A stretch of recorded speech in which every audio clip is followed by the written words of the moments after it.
Olá, mais uma palavra de Deus para colaborar com o seu dia. Vamos abrir a palavra de Deus em Provérbios 13, versículo 14, que diz assim: a instrução do sábio é fonte de vida e tem poder de distanciar o ser humano das ciladas da morte. Ou seja, outra versão, o ensino dos sábios é fonte de vida para desviar dos laços da morte. E hoje nós vamos falar sobre a fonte da juventude. É um mistério de Deus, como diz nosso amigo presbítero Luciano Gonçalves. Eita Deus! É mistério de Deus. E que você vai saber o que é, onde é a fonte da juventude. Diz vamos falar agora uma parte um pouco histórica, o nosso pastor Afrânio deve saber bem sobre isso, mas eu quero comentar sobre uma época que nós vivemos aqui, que foi em 1943 que Pedro sai da Espanha rumo à América, acompanhado de Cristóvão Colombo, em sua segunda expedição, financiada pelos reis Fernando e Isabel. E desembarca na ilha espanhola, colonizando ali os territórios. A ilha era hoje a atual Ilha São Domingos. E nessa mesma época, com o objetivo de explorar também novas terras, Juan Pôncio de León era um conquistador espanhol. Já do início do século XVI, ele foi governador de Porto Rico em 1508. Preste atenção, nessa parte interessante. E em 1513 ele sai em busca das águas rejuvenescedoras que os nativos da época disseram que haviam achado, a fonte da juventude.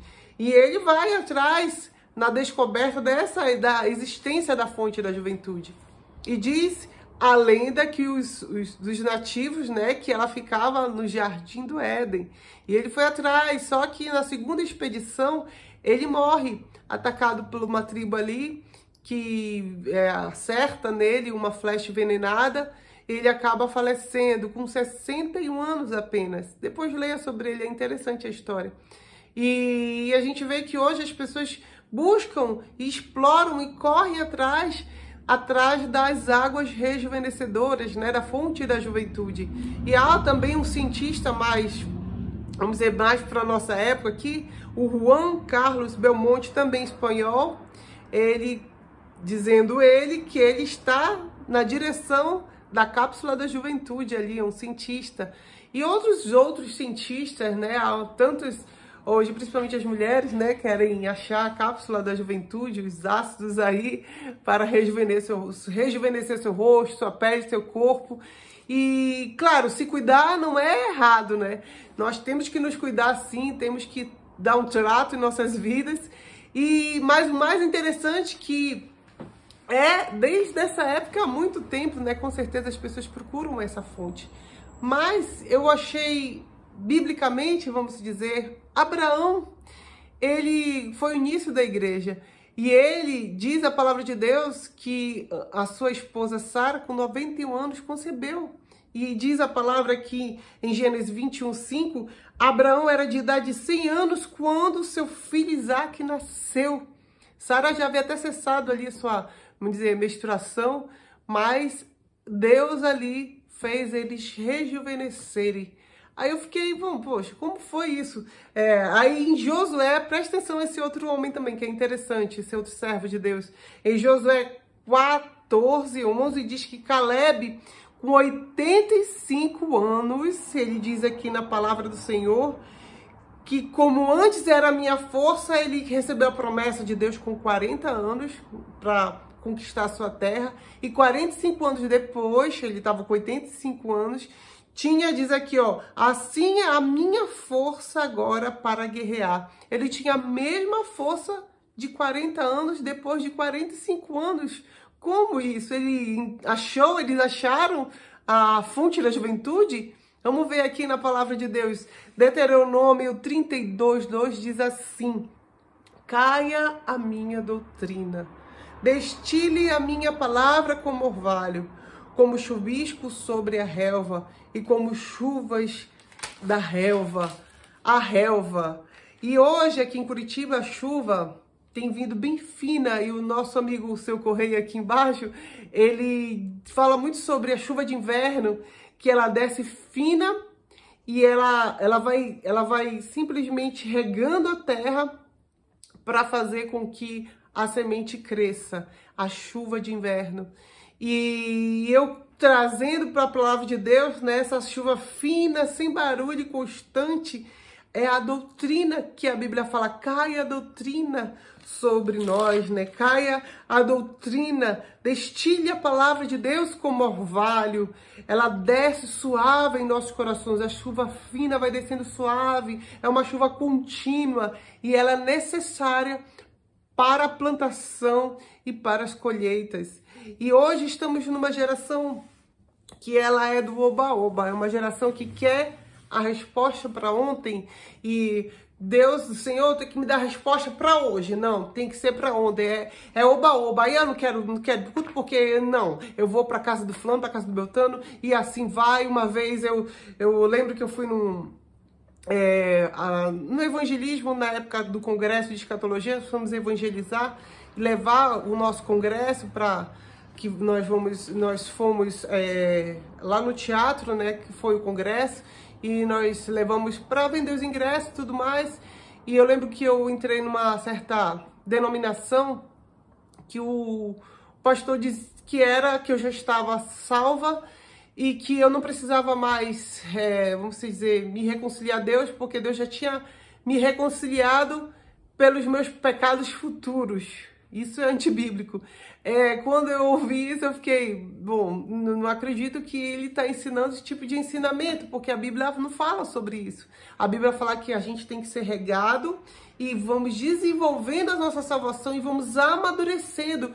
A salvação, de início, vamos dizer, a justificação com Cristo é o primeiro passo, mas a santificação é o desenvolvimento dia após dia. Por isso que a Bíblia fala, a doutrina regue sobre nós, para que ela venha germinar a palavra de Deus, e o efeito dela não é para curto prazo. Aqui é oba-oba, não. É para longo prazo. É para os momentos difíceis também, quando você passar na sua vida, e você vai ter um depósito aqui no seu coração para lidar com esses momentos difíceis, para lidar com o pecado, para você não que você não vá pecar. Né? Ninguém é perfeito nem justo o suficiente. Vamos errar, mas o nosso desejo é sempre melhorar, é crescer, é desenvolver, é deixar ser tratado por Deus pela palavra de Deus.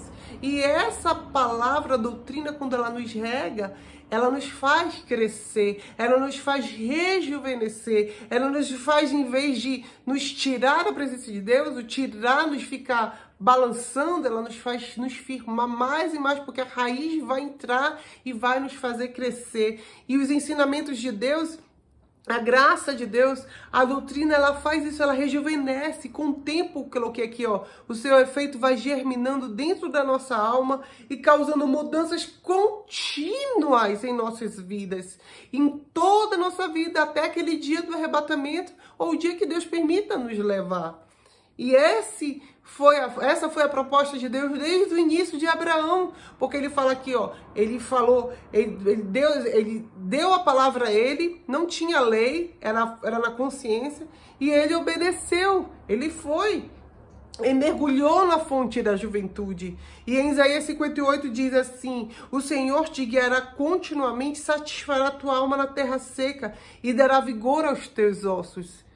E você vai ser como um jardim regado e cujas águas não faltam, porque a doutrina vai destilar no seu coração, você vai penetrar no seu coração e vai amadurecendo, e você vai ter sempre um depósito aqui para os momentos que você precisar, você vai ali usá-la.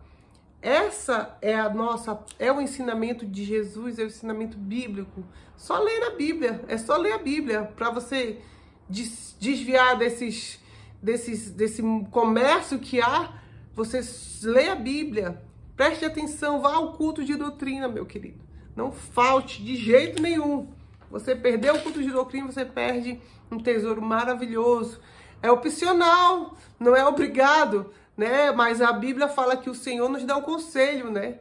Ele nos dá o conselho diz a palavra do Senhor que ele fique com a bênção, né? Que vai lhe dar uma prosperidade não só aqui nessa terra, mas no futuro. E diz, e Abraão viveu 175 anos. E diz a Bíblia que ele obedeceu ao chamado de Deus. Como diz em Hebreus 11:8. Pela fé, Abraão, sendo chamado, obedeceu. Em Romanos 4:3, ele creu Abraão. E isso foi lhe imputado por justiça. E Caleb, com os seus 85 anos, guerreou com vitalidade, força e unção, fidelidade. Ele acreditou nas promessas de Deus e o Senhor renovou as suas forças. Essa é a palavra de Deus, ela está próxima de você. Aprenda a doutrina, aprenda os ensinamentos de Deus. Deixe cair e regar a terra do seu coração. Vá aos cultos. Não deixe de ir aos cultos, principalmente no culto de doutrina. E diz em 2 Coríntios 4:16 que por isso não desanimamos. Embora exteriormente sejamos desgastados, interiormente estamos sendo renovados dia após dia, meu querido. Esse é o projeto de Deus para a sua vida, para a minha vida. É um projeto de qualidade de vida para te tornar uma pessoa mais amadurecida, um ser melhor para a sociedade, um ser melhor para você mesmo. E quando nos momentos difíceis, em vez de você ser frustrado pelos seus, vamos dizer, problemas ou coisas que você queria ou sonhava, você vai entender esse plano de Deus e você não vai ficar se culpando, nem culpando fulano, nem sair da igreja, nem vai fazer isso, mas não. Você vai entender o propósito de Deus na sua vida, que muitas vezes não é aquilo que eu gostaria que fosse, mas Deus quer te dar o melhor, que vai além das suas perspectivas e sonhos. Esse é o projeto de Deus para a sua vida. Então, deixa a doutrina regar o seu coração. E eu finalizo aqui com esse texto maravilhoso, que é um texto que você vai entender que essa palavra, quando ela rega, ela vai no profundo, vai muito além da sua perspectiva humana. Eu coloco aqui em Romanos 11:3, diz assim: ó, profundidade da riqueza, tanto de sabedoria como do conhecimento de Deus. Quão insondáveis são os teus juízos e quão inescrutáveis, que é impossível de compreender, é insondável, são os teus caminhos. Deus te dá uma opção, querido. Escolhe, pois, a vida, escolhe, pois, a bênção. Esta é a proposta de Deus para a sua vida. Você pode escolher hoje essa proposta de Deus. Que Deus te abençoe, querido. E esse é o plano rejuvenescedor de Deus. É deixar a doutrina fazer efeito. É de longo prazo. Não é para ontem, é de longo prazo.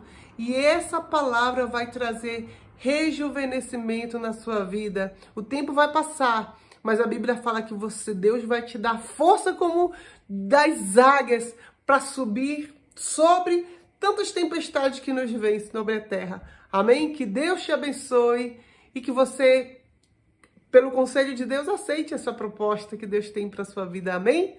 Deus te abençoe.